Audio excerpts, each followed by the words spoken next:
No, good evening, everyone. Thanks very much for joining us here on Radio Maria Ireland, your Catholic radio station. So at 4 o'clock on a Thursday, and every 4 o'clock on a Thursday, we have Father Luuk Jansen, Dominican priest. He joins in for his weekly show, The Light of Truth. So if you want to contact Father Luuk, any feedback, maybe any question that you'd like to ask him, maybe any clarification, you could do so by texting the following number, 089 467 2000. That's 089 467 2000. You can email info@radiomaria.ie. That's info@radiomaria.ie. Or give us a call 014 123 456. If you're listening back to a repeat of this show, please do get in touch and we'll pass on any messages to Father Luuk throughout the week. So now I hand you over to Father Luuk. Okay, thanks, Aidan. Thank you very much for having me again, and thanks and welcome to The Light of Truth. Now, it was mentioned there about clarity. I'm not sure if me answering questions always gives clarity, but anyway, we come back to that in a moment. I did have a little bit of a scroll through the Bible there on the whole ego eimi thing, and I realize that I'm definitely not a Greek scholar or a Greek guru, but anyway, I give whatever I found, because I do think it is interesting to look at these details. But first of all, I suppose today is the Feast of All Saints, so it's a great day to kind of to stand still for a moment on what we celebrate, because obviously the saints in heaven are those who have gone before us, who have walked the way of life and have shown us the path to eternity, to be there already in heaven because of the way they lived their lives. And as such, they are a great example for us. They're a great example on how to live the Catholic life, the great example of endurance, sometimes of struggles, but to see that through the working of God, to his mercy and to his help, that it is possible to overcome all difficulties. So they are a great example. One of the things that when I was talking, I suppose, this morning during Mass was that it is good to kind of look at these things, that we have a look at inspirational stories to help our faith, to grow in faith. I just think of Ignatius of Loyola, I think it is, who I think got injured in a battle. He was none of the noblemen, so as you do, you go to battle for your own castle, and he got captured and he got imprisoned or whatever happened exactly. But he is talking about reading because he was bored, either he was in prison or he was recovering from injury, and there happened to be a lot of spiritual books around. And at each time when he read something that was not spiritual, he enjoyed it, but he felt kind of empty afterwards. But then when he read about the life of the saints or the spiritual books that were around, he always felt it lifted him up, and that joy stayed with him. And I think that is something that is important for us to kind of keep in mind too for our own lives, that it is good that we obviously pray, and we have silent prayer, and we study the Bible, and we do all kinds of different things, but it is also good to do good spiritual reading, something that really helps us to deepen our relationship with God.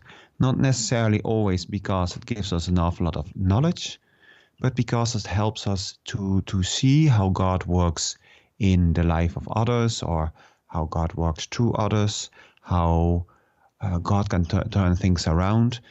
Also, how others have dealt with difficulties, how life was for them, how their spiritual lives were. This, I suppose, depends on what kind of book we are reading. But it does help us to kind of really enter more deeply into the many the depth, the many facets, I would say, of our relationship with God, to really see how that can blossom, how it can help us to how it really can help us to grow in a more personal, I suppose, appreciation of God. And the reason I say that is that I find that myself, that even if we're using with my normal daily routine and my normal daily meditations, that it is important to have to read something spiritual. And I suppose on the days of All Saints, maybe something that is specifically the life of the saints, or just get inspired by the stories about the people that went before us. That it can really help us to kind of find our ways. That it really can help us to deepen in our own life. Our relationship with God, to seeing how God worked in others, to learn how to be maybe more patient, to see how God works in the small little things, to get ideas on what we could do in our own spiritual life to get closer to God, and really to see, to really kind of get that sense of directness of God's presence in our lives. So I think it's a great thing to do, to read the lives of the saints, and I suppose also to pray to them and ask them to pray for us. That's obviously also a very important aspect of it. So especially today, we pray to all the saints in heaven who look down upon us, to help us and to guide us, to intercede for us, to pray for us in our own journey, that they may give the guidance and the help that we need, that they may be always helping to shine light on the way that lies ahead of us. There's so many great saints out there, and we all have our own personal ones. So maybe not now, but maybe now or later, we might just take a few minutes and just to kind of think of the saints, our favorite saints, and really ask them to intercede in our lives and to bring them closer to the path that the Lord is tracing out for us in our lives, that we may clearly see it through the light of truth, I suppose, and the light of God. So just going back very briefly to the whole ego eimi thing, but saying straight away in ahead that I am not a scripture scholar and I'm not particularly good at Greek or anything like that. So what I know and what I do is just is specifically it's just sort of for my own study and my own limited knowledge. So what it was about, for those who weren't listening last week, is that I was talking about how reflective reading the Bible, but sometimes using a commentary, can be very good for a deepening awareness of what is happening. And the example that I used was when Jesus is standing in front of the Sanhedrin, the high priest asked him, "Are you the Son of God, the Son of the Blessed?" I can't remember exactly which phrase it uses. And Jesus replies, "I am." And that in I suppose in English doesn't mean necessarily that much. So while that would be I can't really get it. While that in English you can just read kind of over that "I am," or maybe it's some kind of a confirmation of what he was saying. And I think it was somebody texted in that it was Mark 14:62. I am, and that is the one I probably was talking about. Jesus said, "I am, and you will see the Son of Man seated at the right hand of power and coming with the clouds of heaven." And I suppose we already kind of we heard Jesus say things like about his relationship with God and making him the same. One time they want to stone him because he claims to be the Son of God, which obviously makes yourself equal with God, which was blasphemous for the Jewish people, because there was only one God, and that was God, and you couldn't make yourself equal to God. So we kind of are familiar that here he says, here the question is, again, the high priest asked him, "Are you the Christ, the Son of the Blessed?" And Jesus said, "I am, and you will see the Son of Man seated at the right hand of power and coming with the clouds of heaven." This "I am" is significant, or could potentially be very significant, because then the high priest tore his garments and said, "Why do we still need witnesses?"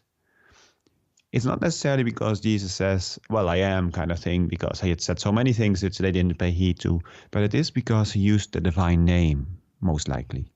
So if we look at Exodus, we see that the divine name that God gives to Moses is "I am who am," or "I am."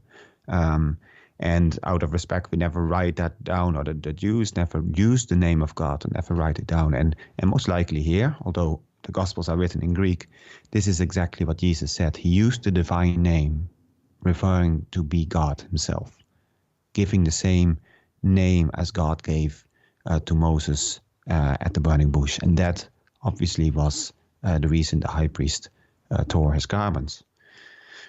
Now, I said in Greek you don't necessarily have to use ego eimi, as in "I am." Normally, you could just use "eimi" because you don't have to put the personal pronoun before it. So I just did a little search to kind of see if that is actually true, if ego eimi is used only in the context of Jesus referring to himself in the context of being God. And the conclusion is not completely conclusive, I suppose, but it is interesting nevertheless.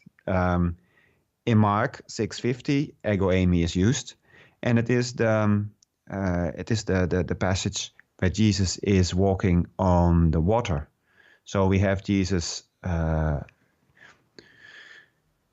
when evening came, the boats. This is Mark 6:47. And when evening came, the boat was out on the sea, and he was alone on the land. And he saw that they were making headway painfully, for the wind was against them. And about the 4th watch of the night he came to them, walking on the sea. He meant to pass by them. But when they saw him walking on the sea, they thought it was a ghost, and cried out, for they all saw him and were terrified. But immediately he spoke to them and said, "Take heart, it is I, have no fear." Now, actually, in the RSV translation, which I'm looking at here now, it doesn't say "I am." Take heart, I am. But that's what it says in the Greek. So here I can see kind of like maybe Jesus is claiming to be, although we don't know if he used the divine name. Mark 13:6 would be another one. And many will come in my name, saying, "I am he," and they will lead many astray. We're presuming God that Jesus takes as a taken here that he is God. When he says that people say, "I am he," then obviously they're claiming to be God too, or a form of God. And which could be an interesting thing to kind of think about, that there's so many say that I am the way, this is the way, this is what we should be doing. And that's what Jesus is saying. Like Adam and Eve in the garden in Genesis, the snake said to them, "If you eat from the tree of knowledge of good and evil, you'll be like gods." And it's kind of interesting to see. I'm going a little bit sidetracked here. But that's what I mean. I think the Word of God always speaks to us in even the small little ways, looking at a little phrase, that we can see here that I am he is that people are making themselves gods. And that is exactly what happened in the garden. The snake said, if you eat from the tree of knowledge of good and evil, you will be like gods. You will be gods, knowing what is right and wrong. Well, exactly what the problem is to a certain extent. There's many who say that they know the truth, that they define the truth and know the truth, and that their way is the only way. But ultimately, it's only Jesus, and he's warning us for that. Not necessarily, I think, that people claim to be God, but to be careful that we don't claim to be gods, maybe ourselves, of those around us. I mean, there's a lot of variety in which we can think about it and reflect on that, what it means that many say, "I am he," and they will lead many astray. Mark 14:62 is the other one in Mark, and that is the one we just talked about. And Jesus said, I am, in front of the Sanhedrin. So there was not that many actually in Mark. That is the only three where the phrase ego eimi is used as the two words together. So maybe there's something to it, In Mark, at least it seems to work. And so if we see in Mark some of the occurrences, it seems to be that maybe Mark was saying that Jesus was claiming to be God by using the divine name or something related to it. I think it is Mark also that is said to maybe be written in Hebrew, so a close connection to the Hebrew language. There's a possibility there, but that goes a little bit beyond my knowledge. So, yeah. Having said that, Mark doesn't use eimi on itself that often either, only one more time. And so it's just a phrase that seems to be quite reserved in Mark. I am using ego eimi or using even eimi. So maybe Mark does specifically reserve that for God. Now, I did have a quick look at Matthew as well, which uses eimi, meaning I am, quite a lot.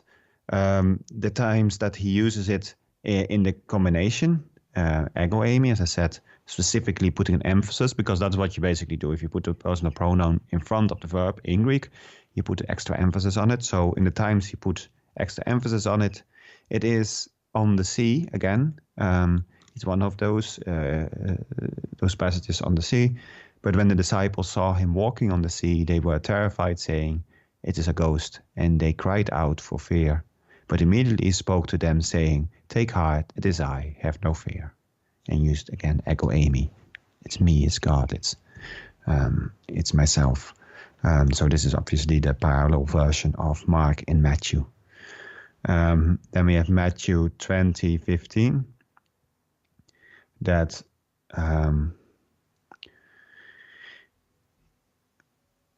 I don't know, what is it? Not, no, that is, I noted there, that is where ego eimi is not together. It's just use I, or actually in this case it's Jesus. I think it's after the people go to the vineyard, but not everybody gets, they all get the same weights, even the ones that only arrived an hour beforehand. And it is the phrase like, "Oh, do you begrudge me because I am generous?" So it is not always that ego eimi is used together. That's what I meant to illustrate there. 22:32 is another one where it is together. I am the God of Abraham, and this is exactly, you could quite see that there is a strong link here between the God that appeared to Moses, that it is really talking about God, again using ego eimi.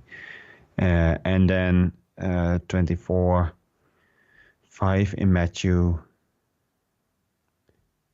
"For many will come in my name, saying, I am the Christ." So again, really specifically talking about Jesus. Now there's another few, 26:22, which is where it's not together, where it doesn't work, or 28:20.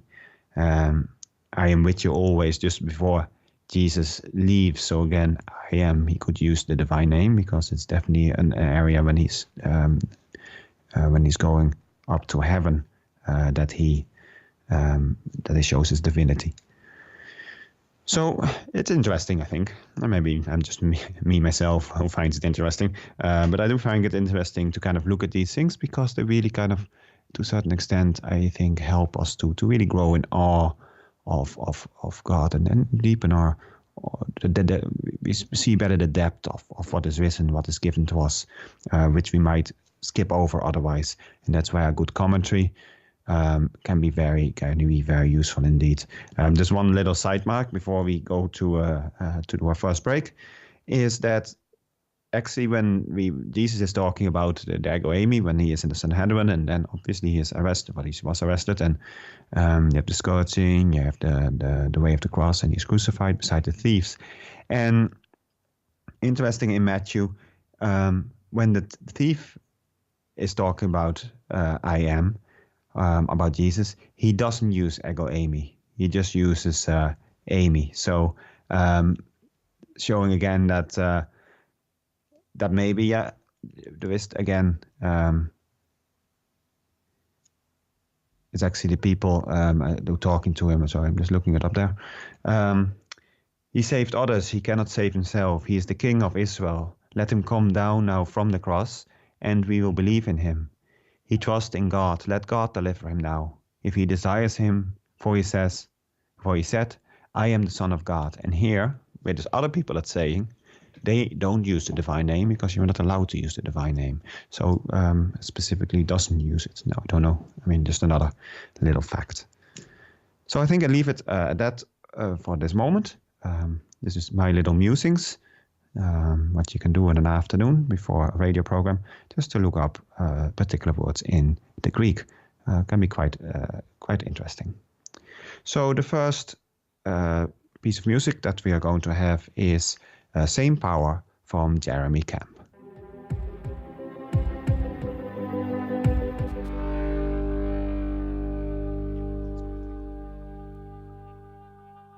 Now that was Same Power by Jeremy Camp. Welcome back here now to Radio Maria Ireland, live here on a Thursday between 4 and 5. We have Father Luuk Jansen, Dominican priest, with his show The Light of Truth. So again, if you want to get in touch with Father Luuk, you can text 089 467 2000, email info@radiomaria.ie, or give us a call 014 123 456. Few messages in, Father Luuk. One is, Dear Father Luuk, it's interesting to note the subtle differences in the texts of the different Bibles. Goes to show that some things get lost in translation. Thanks for sharing such a detailed explanation. Another message in, Father Luuk, I thought the point you meant about the danger of regarding ourselves or others as, inverted commas, gods. I notice with the celebrity culture sometimes people idolise their favourite singers, actors, etc. And it's good to stop and take stock of who exactly we are worshipping in this life and whether they are distracting ourselves from God. And finally, a listener, maybe they were probably at the U2000 retreat in Munster, just wondering if you're going to the retreat in Leinster that's happening between the 9th and 11th of November. So there you go, Father Luuk. Okay, thank you very much. So you're very welcome back to the Light of Truth. The last question first. No, I don't think I will be going to the Leinster retreat, sadly. I would love to go, but no, I actually have a parish mission in Drogheda that's starting on Saturday evening for the week. And while I have to go back to Cork on the Saturday, I won't have time to pass by Wexford as I have to be back here for Sunday. So no, I won't, but I would definitely recommend any younger listeners to look it up. It will be, it's like Aidan said, from the 9th to the 11th of November in Towns Park in County Wexford, but all the information would be on the website u2000.ie. So you can get all the information and you can do the online booking there if you like to go. So yeah, or maybe I might come down. Maybe I'll come down on Saturday. I don't know. We see. So yeah, no, just won't go back to the different translations, but I think it is good to be aware that a translation is always an interpretation to a certain extent, and that is nothing wrong with that. I mean, it doesn't mean that it is wrong or that we have to be too scrupulous about it, but it is good to maybe have 2 or 3, if you're really interested in it, to have 2 or 3 different versions. And if we really do a Bible study, take a little passage, not too long, maybe paragraph, and compare the different translations. I wouldn't see it necessarily as a spiritual reading that way, but it definitely can help us to things opening up that we can bring to prayer. Well, I suppose it's more the practicality of bringing multiple Bibles and put them all around you in a church or wherever it is. Obviously, it's always study of theology or study of the Bible is always prayer to a certain extent.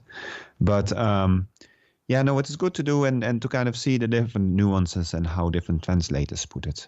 Like I mentioned last time on the different versions, like for example, the Jerusalem Bible would be a little bit less literal than the RSV is, which I have been using on the program. But it is very nice for reading, and that's why we use it, I assume, in church in the lectionary, because it is a very suitable translation for reading. And even At times when reading from the RSV, even there now just a few minutes ago, it's sometimes a harder text to kind of read or read out or to listen to. So everything has its own advantages and disadvantages.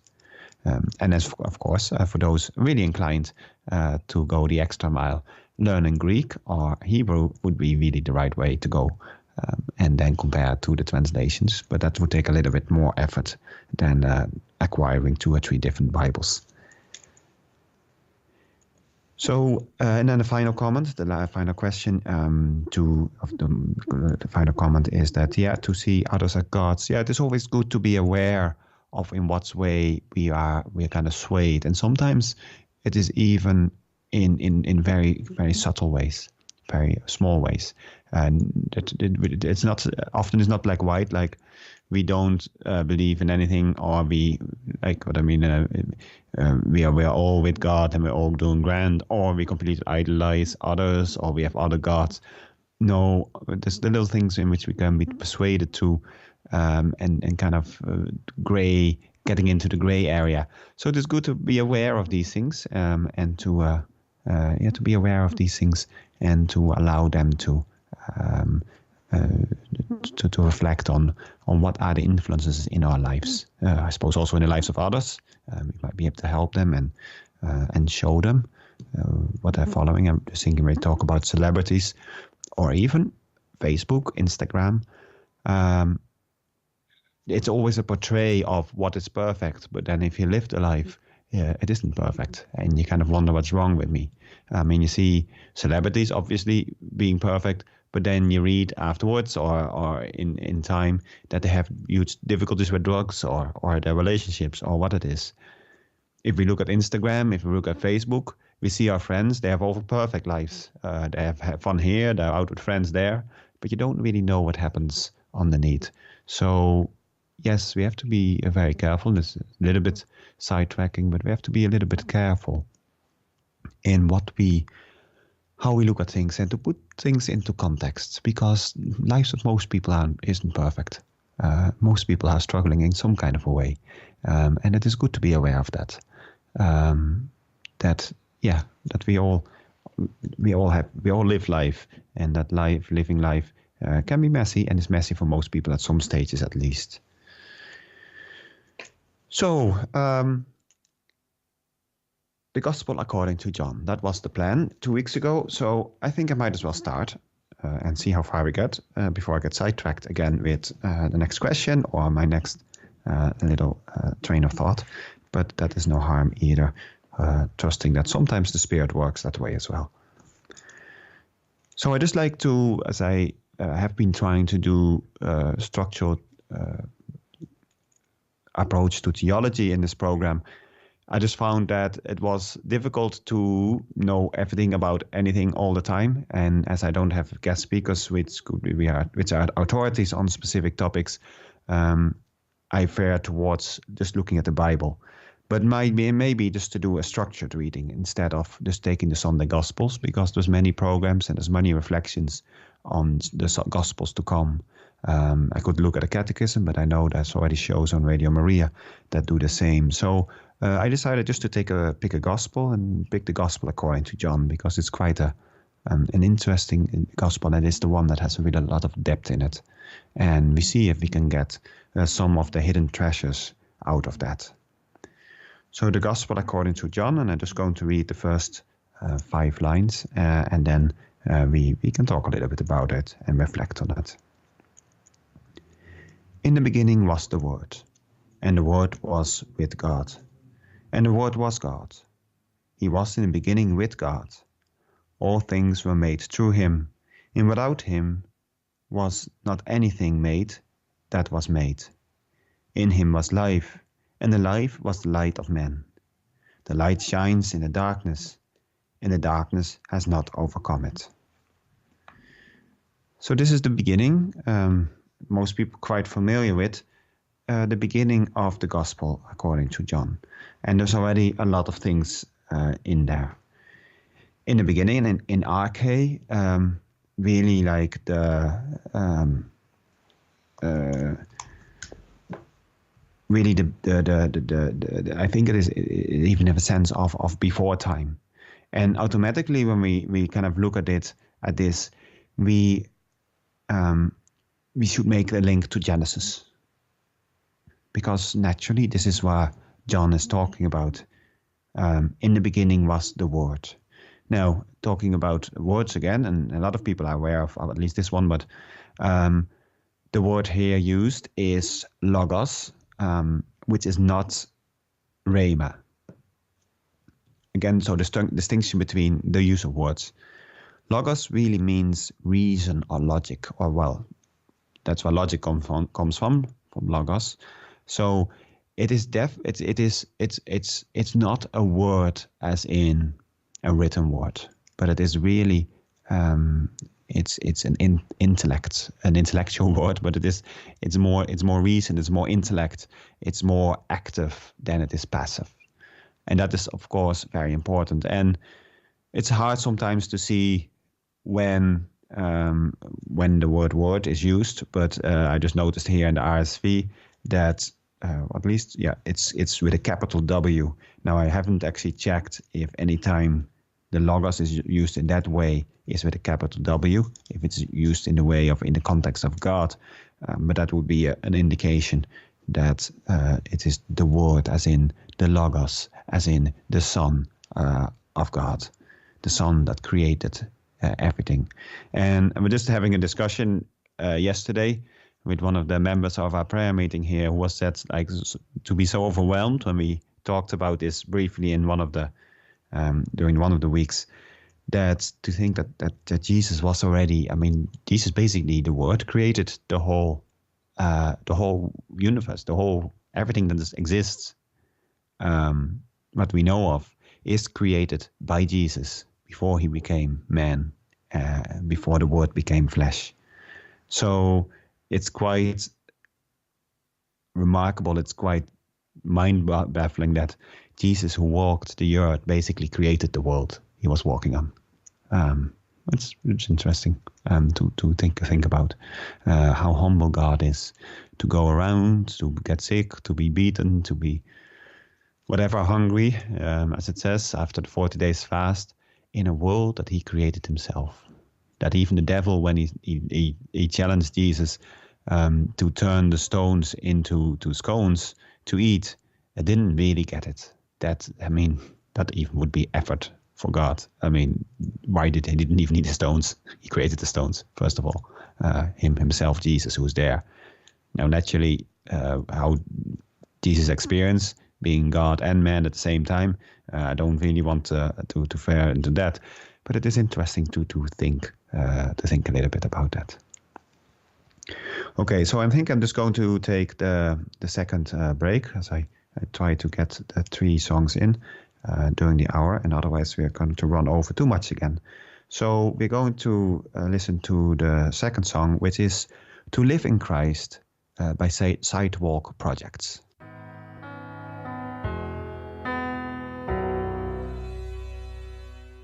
Now, welcome back here to Radio Maria Ireland. That was To Live is Christ by Sidewalk Projects. So this is Father Luke Show, The Light of Truth, and this is Aidan here in the studio, just passing on some messages that were in to me in the meantime. One says, "Hi Father Luke, thank you for sharing your conversion story with us last week. I found it so interesting that a colleague of yours introduced you to the faith. These days I find you have to keep your faith private in the workplace, as it's not socially acceptable to be open about the faith if you're young and Catholic. I'm wondering, how did your former colleague introduce you to the faith, and how did they approach you, and did it inspire you to learn more about the Catholic Church? Thanks so much for all that you do. God bless you." And the second one is just, "Hi Father Luke, does the word refer to God's covenant with us, or am I mixing things up? Thanks." So now I'll pass you across to Father Luke Jansen. Okay, thank you very much, Aidan. The last one, if the word refers to God's covenant with us, I'm not exactly sure. Just thinking over there, the word, obviously, if the word is the Logos is Jesus. Jesus is the covenant, the final covenant. So in that case, you could say yes. I think that Jesus is the covenant, the final covenant between God and ourselves, because it is through Jesus that we are redeemed. So I think if that is the meaning of the question, then I would say yes, but obviously we can. It's already, like I said, if we talk about Jesus, we can talk about the creator of the world, as in being the Word, the creator of the world, as we just read in St. John, and we can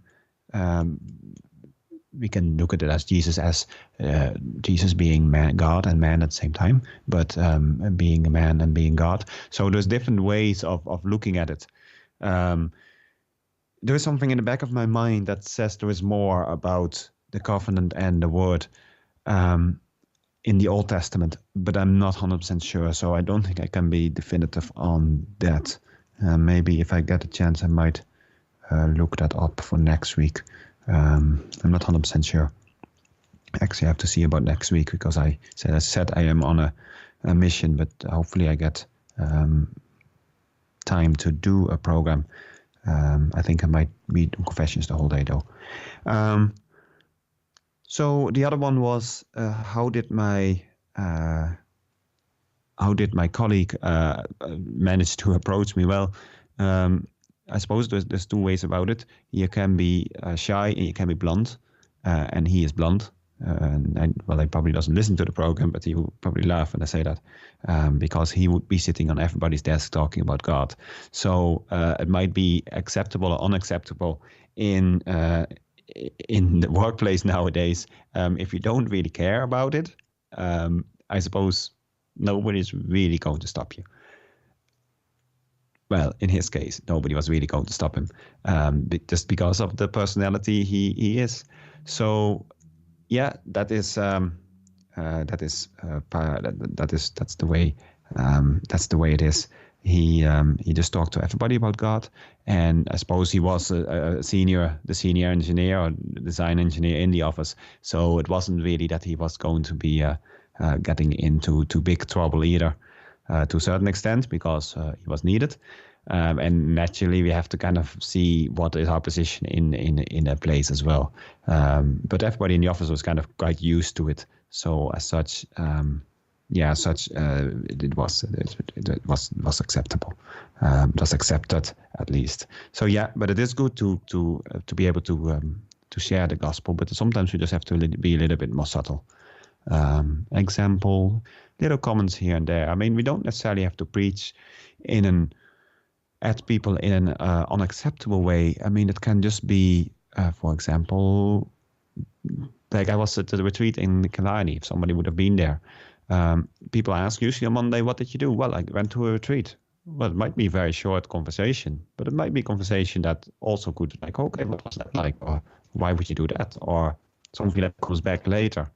I was talking to somebody, not recently, but a friend of mine, and she said that she's quite open about that. She's Catholic and she goes to daily mass.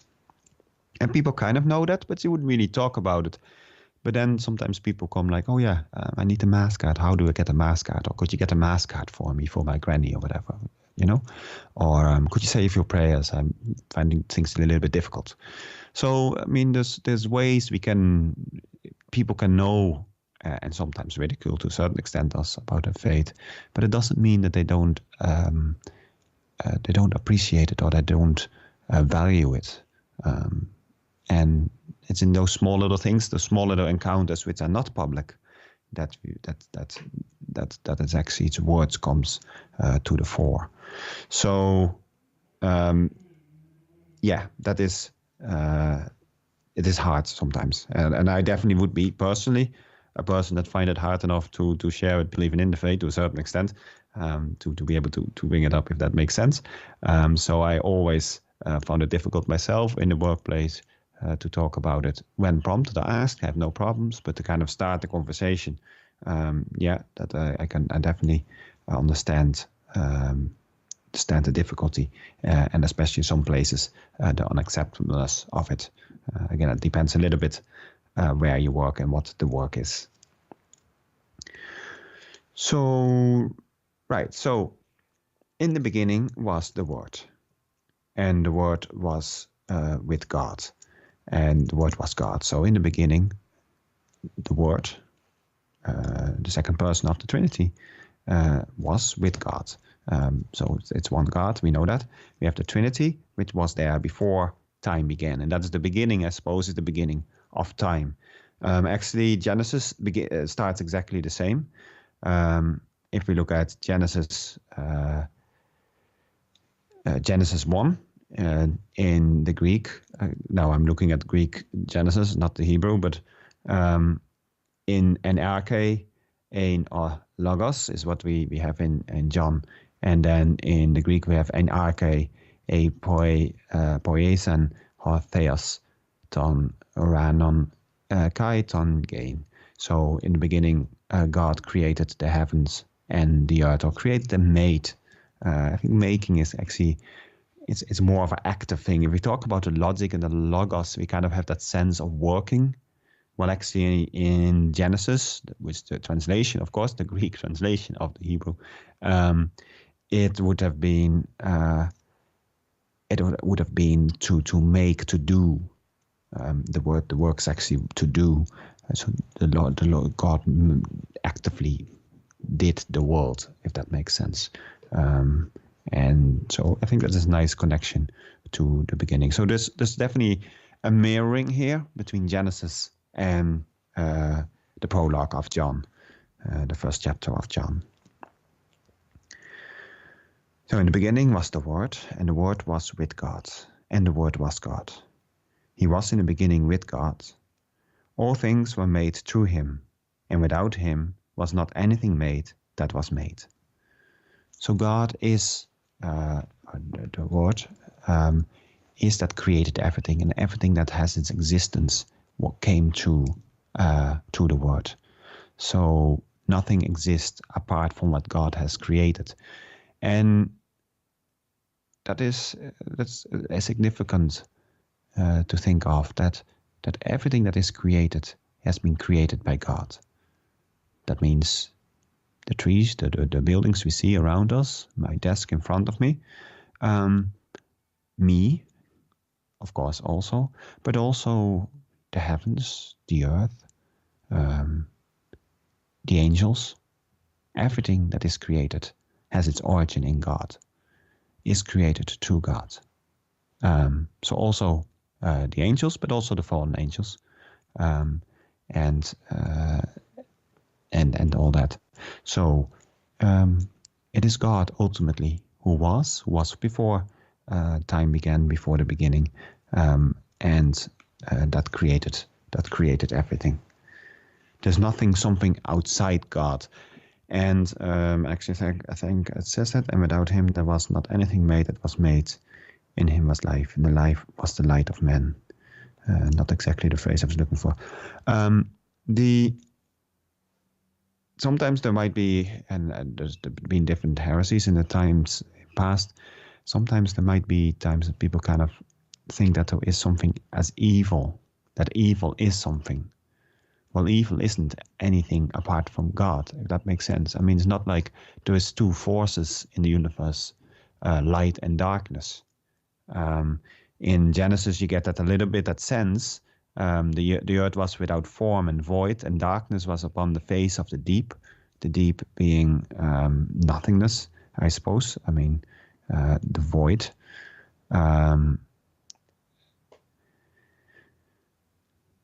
Over the boundless, bottomless, so void really. And the darkness was on the face of the deep, and the Spirit of God was moving over the face of the waters. And God said, let there be light, and there was light. Darkness is really, well, in this case, darkness doesn't necessarily have to be spiritual darkness, but darkness or evil is an absence of light, of goodness. So it is not like there is a battle between good and evil as such. I think that's fair enough to say it that way, because good is all there is. But there is an option for an absence of good to a certain extent. God allows an absence of good. God allows evil because of the freedom of choice that are given to both the angels, spiritual, intellectual beings, and ourselves, spiritual, intellectual beings, from the point of view that we have a soul that is immortal and spiritual. We have a choice, and a choice always allows the possibility of the absence of good, the absence of choosing what is good. So God allows the absence of goodness, but doesn't necessarily create it.